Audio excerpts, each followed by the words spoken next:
మరియు ఆలస్యం లయన్. ఒక అందమైన జంగల్లో పెద్ద ఆలస్యం సింహ ఒక చెట్టాల కింద గ్యాసింగు చేస్తున్నాడు. ఒక చిన్న పిల్లి మింటూ అన్వేషక తల పట్టీ ధరించి ప్రవేశిస్తుంది. సింహ, నేను గొప్ప జంగల్లో ఎవరైనా ప్రవేశిస్తున్నాడా? మింటూ, నేను నిన్ను కంటే పక్షిని వేగంగా పట్టుకుంటాను.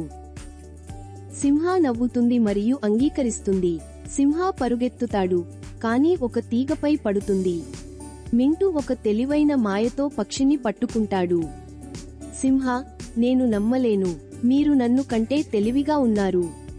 మింటూ, మిత్రమా, మోయళ్ల కంటే మేధస్సు గెలుస్తుంది. సింహ నవ్వుతాడు, పిల్లిని తన వెనుకకు ఎత్తుకుంటాడు. సింహ మరియు మింటూ శాశ్వతంగా స్నేహితులమవుతారు.